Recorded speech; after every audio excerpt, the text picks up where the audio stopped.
வணக்கம் மக்களே, இது எப்படி இருக்கு நிகழ்ச்சிக்கு உங்களை அன்புடன் வரவேற்பது உங்களில் ஒருவன் பிரவீன். இந்த தேர்தல் நேரத்துல பிரச்சாரங்கள் எல்லா பக்கமும் நடக்கும். ஆனா அந்த பிரச்சாரத்துக்குள்ள என்ன சுவாரஸ்யங்கள் நடக்குது அப்படின்றத தெரிஞ்சுக்கணும்னா நீங்க நம்ம ஷோ தான் பார்க்கணும். திங்கள் முதல் சனிக்கிழமை வரை மாலை 4:30 மணிக்கு கரெக்டா நாங்க வந்துடும். நீங்களும் வந்துருங்க. இன்னைக்கு நம்ம நிகழ்ச்சியை சூப்பரா ஆரம்பிச்சிருமா?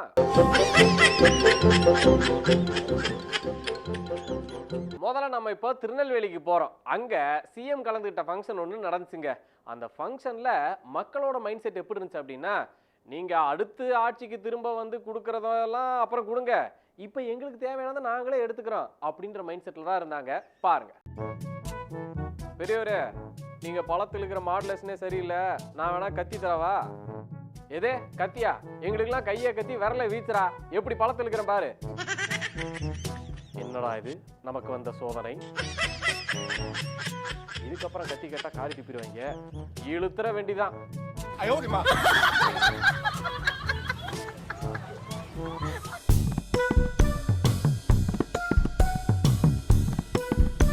அண்ணே, உனக்கு ஒரு தாறு ஃபுல்லா பிச்சியே இந்த அம்மா பிக்கிறதுக்கு கஷ்டப்பட்டு நின்று இருக்காங்க, அவங்களுக்கு கொஞ்சம் பிச்சு கூட.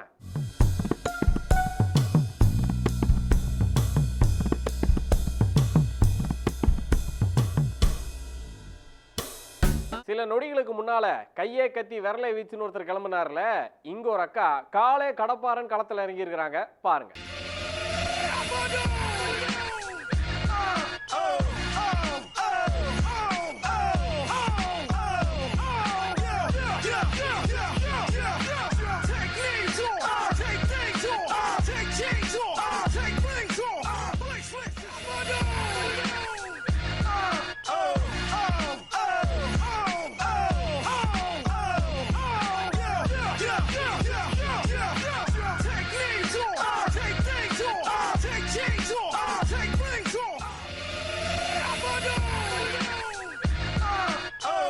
இப்படியாக வாழைத்தாறு, கரும்பு இதெல்லாம் அட்டாக் பண்ணிட்டு அப்படியே கேமராவை ஷிஃப்ட் பண்ணியிருக்கிறாங்க. கண்ணைத்தான் சொல்றேன். அப்படி மேலே பார்க்கும்போது இளநீ கண்ணில் பட்டிருக்குது. அதை எதுக்கு விட்டுக்கிட்டு கழுத, அதையும் எடுத்துருவோம் அப்படின்னு களத்தில் இறங்கிட்டாங்க. மேலே ஏறிட்டாங்க.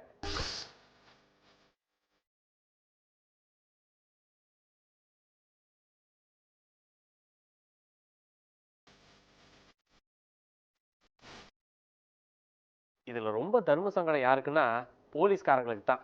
ஏன்னா பாதுகாப்பு கொடுக்கணும்னு வந்துட்டு மக்களை வந்து ரஃபாவும் ஹேண்டில் பண்ண முடியாது. அவங்க பண்றதையும் தடுத்தாகணும், இருக்கிற பொருளை பாதுகாத்தாகணும். அதுக்கு அவங்க எவ்வளவு முடியுமோ முயற்சி பண்ணாங்க. எவ்வளோத்த பாதுகாத்துருக்காங்கன்னு பாருங்க.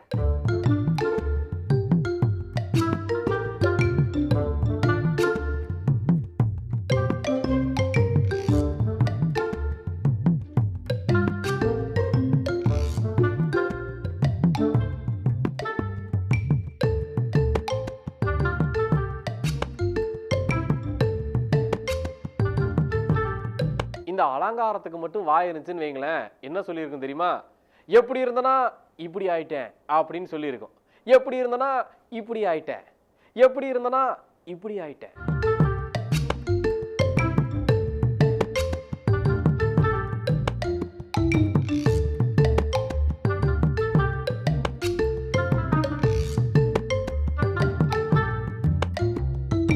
இது அதிமுக அலங்காரத்தோட மைண்ட் வாய்ஸ் மட்டும் இல்ல, திமுக அலங்காரத்துக்கும் ஒரு மைண்ட் வாய்ஸ் இருந்திருக்கு. அதோட மைண்ட் வாய்ஸ் என்ன தெரியுமா? அதேதான். எப்படி இருந்தனா இப்படி ஆயிட்டேன், எப்படி இருந்தனா இப்படி ஆயிட்டேன், எப்படி இருந்தனா இப்படி ஆயிட்டேன்.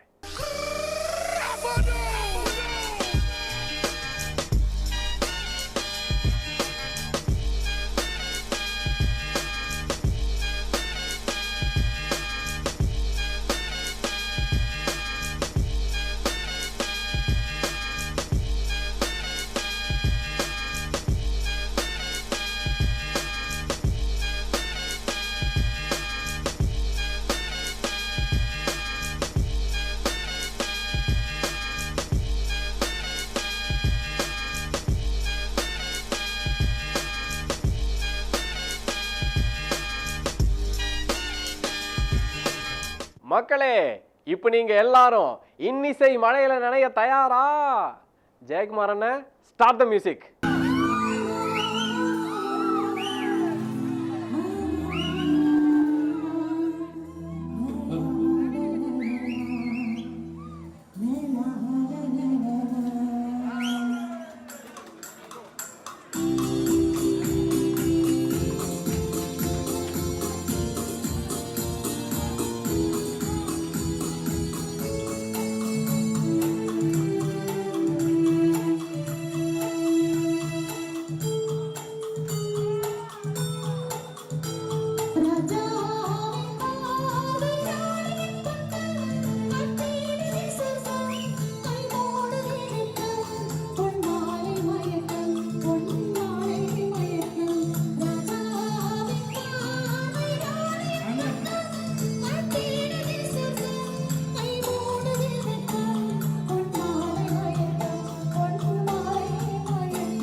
மேடம் என்ன நீங்களே பாடிட்டு இருக்கீங்க? எங்க தலையை பாட சொல்லுங்க.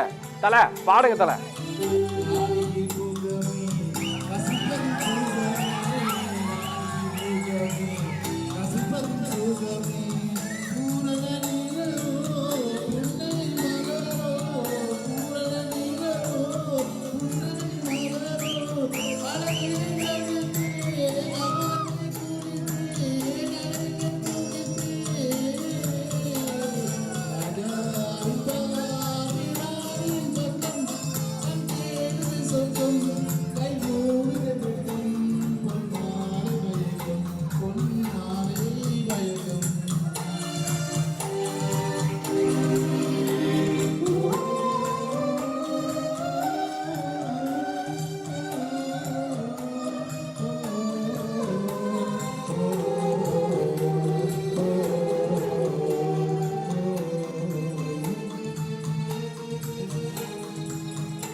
மக்களே உங்களையெல்லாம் நாங்கள் சிரிக்க வைக்கிறோம்ல, ஆனால் உங்களை சிரிக்க வைக்கிறதுக்கு நாங்கள் பின்னால் எவ்வளோ கஷ்டப்படுறோன்றது உங்களுக்கு தெரியுமா? தெரியாது. அதே மாதிரி தான் ஒரு அரசியல் கூட்டம் நடத்துறதுன்றது அவ்வளோ சாதாரணமான விஷயம் இல்லை. அதுக்கு எவ்வளோ கஷ்டப்படுறாங்கன்றத இப்போ பாருங்க. ஒன்றிய பொறுப்பாளர் கொஞ்சம் உள்ள விடுங்க. கொஞ்சம் தயவு செய்து இந்த ரெண்டு பக்கத்தில் கொஞ்சம் வேகமாக உட்காருங்க. இந்த சேர்ல தலைவர் வந்தாங்கன்னா சீக்கிரம் முடிச்சிருவாங்க. நீ வாங்க. இந்த தயவு செய்து கிழக்கு இந்த வேன்ல நிக்கிறவங்கள கொஞ்சம் இறக்கி விடுங்கப்பா. மைக் கேட்கலையா வெளியே? தயவு செய்து மைக்கு வெளியே கேட்காதான். அதனால இங்க உள்ள இருக்கால சொல்லி இங்க வர சொல்லுங்க. இப்படி தாங்க முதல்ல ஏங்க உள்ள வராதீங்க, கொஞ்சம் ஓரமா இல்லைங்க அப்படின்னு இருக்கும். அப்புறம் ஏப்பா உள்ள வராப்பா ஓரமா போ அப்படின்னாங்க. அதுக்கப்புறம் உள்ள வராதாங்கிறேன் நான் வரவாங்க அப்படின்ற மாதிரி பிபி 500 தாண்டி ஏறிடும். இந்த மேரிக்கு பார்க்க மட்டும் கொஞ்சம் சீக்கிரம் உட்கார சொல்லுங்க. தம்பி அதை எதுக்கு அறிஞரவங்கள கொஞ்சம் மேரிக்கு பார்க்க விடுங்க. ஆள கொஞ்சம் மேரிக்கு பார்க்க விடுங்க. இடது கை பக்கம் வலது கை பக்கம் கொஞ்சம் உட்கார சொல்லுங்க. ஏப்பா சேர ஆரியா தூக்குறது தம்பி? இளைஞர் நீ எதுக்கே நிக்கிறீங்க? பாலா இப்ப நீ அங்கிட்டு போக சொல்ல போறேன், சொல்றத கேளு. அப்புறம் ஏன்னா மைக்கில் சொல்லிவிட்டேன்னா அப்புறம் வருத்தப்படக்கூடாது. கொஞ்சம் உள்ள போக சொல்றியா இல்ல நான் வரவா? இப்ப நான் வரவா? அங்க போய் உள்ள உட்கார சொல்லு. சொல்றா கேளியா இளைஞர், நீ சொல்றா கேளியா? கொஞ்சம் உள்ள போய் உட்காரியா? எல்லாரும் உட்கார சொல்லு. தயவு செய்து உட்கார சொல்லியா? யாரு சொல்ல சொல்ல உள்ள வர்றது? இங்க வெளியாட உட்கார இங்க. அண்ணன் இந்த அளவுக்கு கத்துற மாதிரி அங்க ஒன்றும் நடக்கலையே, மக்கள்லாம் ஜாலியா கேமரா பார்த்து டாட்டா தானே காட்டிட்டு இருக்காங்க அப்படின்னு நினைப்பீங்க. அதுதான் கிடையாது. இப்போ அப்படியே கேமரா கொஞ்சம் திருப்பி காட்டுறோம். கேமரா திருப்புங்க.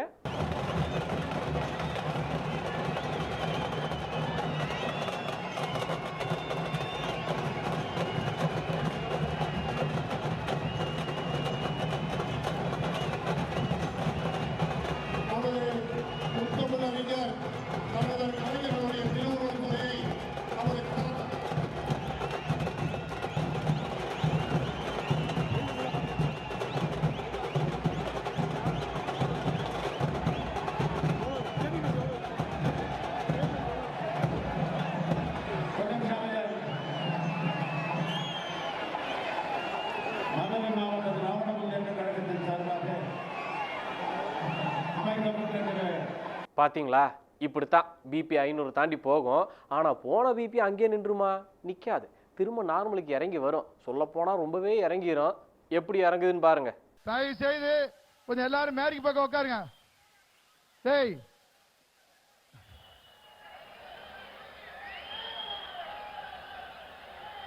டேய் உட்கார்றா, டேய் உட்கார்றா, டேய் உட்கார்றா. மக்களே, இந்த டிரான்ஸ்லேஷன் அப்படின்ற விஷயம் இருக்குல்ல, மொழிபெயர்ப்பு, அது ரொம்ப ரொம்ப முக்கியம். அதுவும் முக்கியமாக தேர்தல் நேரத்தில் ரொம்ப ரொம்ப ரொம்ப முக்கியம். அதுலேயும் நார்த்துலேருந்து யாராவது தலைவர்கள் வந்தாங்கன்னு வைங்க, நம்ம சொல்லவே தேவையில்லை. இதுக்கு முன்னால் பல சம்பவங்கள் நீங்கள் பார்த்துருப்பீங்க. இது லேட்டஸ்ட் சம்பவம். ராகுல் காந்தி இருக்கார்ல, அவர் பாண்டிச்சேரிக்கு போயிருந்தாரு. மக்களோட குறையெல்லாம் கேட்கணும்னு ஆசைப்பட்டிருக்கிறாரு. மக்களும் இவர்கிட்ட பேசணும்னு ஆசைப்பட்டிருக்காங்க. ஆனால் நடுவில் ஒரு பாலம் வேணுமா இல்லையா? ஏன்னா அவருக்கு தமிழ் தெரியாது, நம்ம மக்களுக்கு ஹிந்தி தெரியாது. அதனால் அந்த பாலமாக இருந்து செயல்படுறதுக்காக முதலமைச்சர் நாராயணசாமியை கூடவே வச்சுருந்தாங்க ராகுல் காந்தி. இவர் வந்து டிரான்ஸ்லேட் பண்ணுவார், நீங்கள் உங்கள் கொஷின்லாம் சொல்லுங்கள் அப்படின்னு சொன்னாங்க. அப்படி ஒருத்தங்க கொஷினை கேட்க அண்ணன் டிரான்ஸ்லேட் பண்ணுவார் பாருங்க. தூண்டில் வளைவு.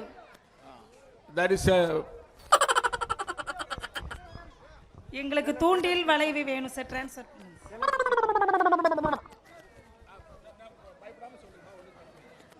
அதான் சார், கடலை சுற்றி தூண்டில் வளைவு, கல்லை சுற்றி போடுற தூண்டில் வளைவு எங்களுக்கு வேணும். அந்த தூண்டில் வளைவு சொல்றீங்களேம்மா, அது வந்து மத்திய அரசாங்கம் தடை செஞ்சிருக்காங்க. உங்களுக்கு தெரியும், எல்லாருக்கும் தெரியும் sir. it has been banned by the government of India. That particular net, they say it should not be used, and this is the long pending demand from the fishermen community. Why is it been banned? No, எதுக்காக அதை வந்து தடை பண்றாங்க? தூண்டில் வளையா? வலை இல்லைங்க, வளைவு. வளைவு, தூண்டில் வளைவு. சார், தூண்டில் வளைவுனா ரப் சீசன், அது கடல் சீற்றமாக இருக்கும்போது அலை அதிகமாக அடிக்கும் சார். அப்போ போட்டு கட்டுமரம்லாம் தள்ளும்போது சிரமமாக இருக்கும். அப்போ அலையினுடைய தாக்கத்தை அமைதிப்படுத்துறதுக்கு அந்த தூண்டில் வளைவு, அந்த அமைப்பு அமைச்சு கொடுக்கணும். அப்போ தொழில் பண்ண போகும்போது விபத்து இல்லாமல் இருக்கும், பாதுகாப்பாக இருக்கும். அதுக்காக தான் சார் ரொம்ப காலத்துக்கு முன்னாடி இருந்து நாங்கள் தூண்டில் வலையை போட்டு கொடுங்க கேட்குறோம். அது மட்டும் இல்லாமல் எங்கள் சோலை நகர் பகுதியில் இடம் கம்மி ஆயிடுது. போட்டு வைக்கிறதுக்கு, வலை வைக்கிறதுக்கு, கட்டுமரம் நிறுத்துறதுக்கு போதுமான இடவசதி இல்லை. நாங்கள் ரொம்ப கஷ்டப்படுறோம். அதனால் இப்போ நவீனமான இந்த உலகத்தில் எங்களுக்கு அதை மாதிரி இருக்கிற இடத்துல இதெல்லாம் வைக்கிறதுக்கான ஒரு உதவி செய்யணும் கேட்டுக்கிறோம். She says, sir, that particular kind of net. What is it called? They call it in Tamil, sir, as Tundil Valai. Tundil Valai means it will be, எப்படிமா இருக்கும் அது? ஆனால் என்னண்ணே, அந்த அம்மா சொன்னாங்க, அடுத்து இந்த அம்மாவும் சொல்கிறாங்க. இப்பயும் நீங்கள் வளையுங்கிறீங்க, கொக்கிலாம் போட்டிருக்குன்னு காட்டுறீங்க. வலை இல்லைண்ணே, தூண்டில் வளைவு. இல்லைம்மா, அவங்க சொன்னதை சொல்கிறேன் நான். கல் கொட்டணும். They say, sir, because of the rough sea, there is erosion takes place. Because when the boat goes there, it will not be under control. For that, they have been telling that we have to put boulders to keep the sea calm. What about the net? அந்த net பத்த சம்பந்தமா சொன்னீங்களாமா? Net அந்த தூண்டில் வளைவு போடணும்ன்றீங்க. அந்த தூண்டில் வளைவுனா sir, கடல்ல கல்லு கொட்டுறது. Oh, sir, they say, sir, because they say for the purpose of the calming the rough sea. She says that if you put boulders, then it will be calm, then the fisherman can go for the purpose of fishing. That is what they call is தூண்டில் வலை in Tamil. இது வேலைக்கு ஆகாது. மூச்சரைக்க ஒரு அண்ணன் ஓடி வந்துகிட்டு இருக்காரு, அவருக்கு இங்கிலீஷ் தெரியும்னு நினைக்கிறேன். அண்ணா நீங்க இங்கிலீஷ்லயே டைரக்டா கேட்டுருங்க. Tundil Valai means nowadays boats and baits, there is no enough parking place. So the people are suffering, fishermen people are suffering currently. After the tsunami. There is no parking for the boat. Yeah, there is no nets, there is no boats, there is no enough place. And also the ground area is like stone area. Normally the boat area will be sandy area. Right. Yeah, now you can see this place to this place, only sandy. So both two villages people are occupied this area. Solai Nagar south. In Solai Nagar north, normally only few people are occupying the sandy area, and some of the boats are inside the youth hostel. That is the government of India. There is no enough place. So we people are ordered many times, and we require to arrange, put some stones inside the area of 100 meters like that, so the people at the rough season time, they can manage how to park the boats and baits in the sea itself. So the small boats and baits are kept away from the sea. Only the boats. You want a barrier there so that the sea Yes, is it looks like barrier. It looks like the same barrier like that. So that's the reason we are demanding the first information. We need this to arrange. We are expecting more. Day-to-day life, lot of people are suffering. Where to keep the boats and baits? There is no enough place due to population. And No, the I families are understood.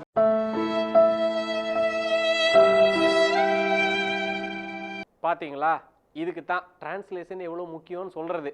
இதோட இது நிக்கல, அடுத்து ஒருத்தங்க ஒரு கேள்வியை கேட்டாங்க. அவங்க என்ன கேட்டாங்கன்னா தமிழ்ல தான் கேட்பாங்க பாருங்க. வனங்களிலும் மலைகளிலும் வாழும் பழங்குடி மக்களுக்கான வன உரிமை சட்டம் போன்று நாடு முழுவதும் வாழும் அனைத்து பாரம்பரிய மீனவர்களுக்கான அங்கீகாரமும் அப்பகுதியில் உரிமைகளையும் பாதுகாக்கவும் உரிய சட்டம் கொண்டு வர முயற்சி செய்வீர்களா? பாத்தீங்களா, இந்த மாதிரி ஒரு சட்டம் இயற்றுவீங்களா, அதுக்கு இயற்றுறதுக்கு நீங்க முயற்சி எடுப்பீங்களான்னு கேட்டாங்க. சட்டம். ஆனா அண்ணன் என்ன டிரான்ஸ்லேட் பண்ணாருன்னு பாருங்க. It's a question, sir, for the tribal land and also the forest land, and there where the forest area, the people who are living there, the land patta was given to them, and they have been doing agriculture operation there. Now he says for fisherman community, the same kind of facility can be given, support can be given. Yes. பார்த்துருப்பீங்களே, உங்களுக்கே தெரிஞ்சிருக்குமே. இந்த ரெண்டு சம்பவம் ஒரு பானை சோத்துக்கு 2 சோறு பதம்ன்ற மாதிரி நாங்கள் காமிச்சிருக்கோம். இன்னும் ஒரு பானையே இருக்கு. அந்த பானையை அப்படியே பேலன்ஸ் வச்சு நாளைக்கு கொஞ்சமாக காட்டுறோம். ஓவர் டோஸாக போயிடுச்சுன்னா சிரிச்சு வயிறு வலிக்கும்ல உங்களுக்கு. அதனால தான் This is your suggestion. Yeah. மக்களே, உங்களுக்கு ஒரு முக்கியமான விஷயம் சொல்கிறேன். நீங்கள் 2Gயை மறந்துடலாம், 3Gயை மறந்துடலாம், 4Gயை கூட மறந்துடலாம். ஆனால் இந்த ஜியை மட்டும் மறந்துடவே கூடாது. புரியல? வாய்ஸ் மட்டும்தான் என்னது, வேர்ட்ஸு எம்எல்ஏ ராஜன் செல்லப்பா இருக்காருல்ல, அவரோடது என்ன சொன்னார்னு பாருங்க. 2Gயை பார்த்துருப்பீங்க, 3Gயை பார்த்துருப்பீங்க, 4Gயை பார்த்துருப்பீங்க. என்ன அதே மாதிரி இன்னொரு ஜி மாதா குரு சொல்றோம் இல்லையா, தாய். அதே மாதிரி 4வது 3வது ஜி ஒரு ஜி இருக்கு, மாதாக்கு தான் இருக்கு. 3வது ஜி என்ன ஜி? குருஜி. யாரு குருஜி? யாரு? டீச்சர் தான் குருஜி. அதனால 2G 4G விட்டுருங்க. இனிமேல் நீங்க பார்க்க வேண்டியது தொலைபேசியை வீட்டில் போய் பயன்படுத்தலாம், அலைபேசியை பயன்படுத்தலாம், ஐபேட். அதனால குருஜியை நீங்க என்றைக்கு வாழ்த்துங்கள் என்று சொல்லி, வணக்கங்கள் என்று சொல்லி நன்றி விடைபெறுகிறேன். நன்றி, வணக்கம். பாத்தீங்களா, அண்ணன் நினைச்சிருந்தா அப்படியே மோடிஜி வரைக்கும் இதை அரசியல் பேச்சா மாத்திருக்கலாம். ஆனா அவர் அதை பண்ணல. அழகா கரெக்டா அந்த இடத்தோட முடிச்சிட்டாரு. பாத்தீங்களா, அங்க நிக்கிறார்.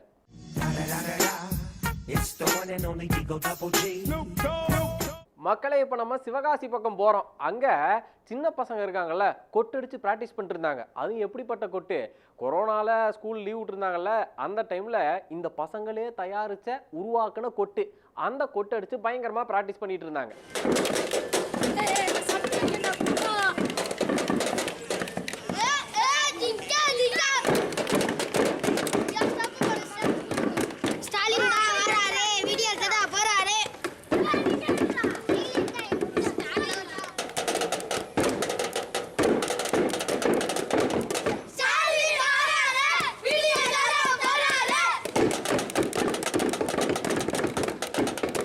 பார்த்தீங்களா, அடிக்கடி ஏரியா பக்கம் தலைவர்கள்லாம் வராங்கல்ல, அதுக்கு தான் இந்த ப்ராக்டிஸு.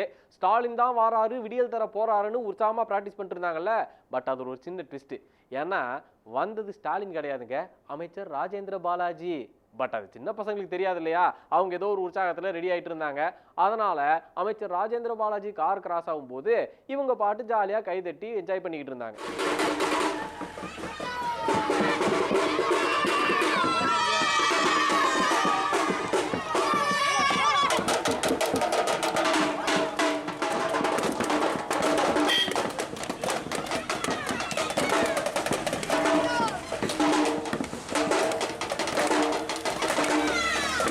நம்ம நாட்டில் மழை பெய்யணும்னு யாகம் பண்ணி பார்த்துருப்பீங்க, நோய் நொடியெல்லாம் சரியாகணும்னு யாகம் பண்ணி பார்த்துருப்பீங்க, ஆட கிரிக்கெட்டில் வேர்ல்டு கப் ஜெயிக்கணும்னு யாகம் பண்ணி கூட பார்த்துருப்பீங்க.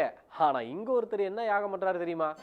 ஓம் சக்தி, ஓம் சக்தி, ஓம் சக்தி, ஓம் சக்தி, ஓம் வராகி, ஜெய் வராகி, ஓம் வராகி, ஜெய் வராகி, ஓம் வராகி, ஜெய் வராகி, ஓம் சக்தி, ஓம் சக்தி.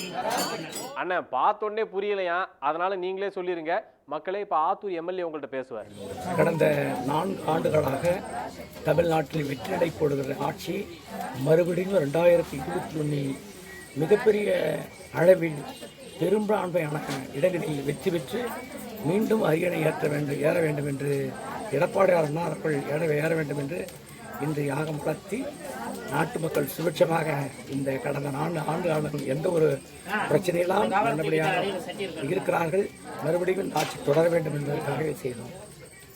மீண்டும் நான் மீண்டும் எம்எல்ஏ பதவி எனக்கு சீட்டு கொடுத்து ஜெயிக்க வேண்டும்.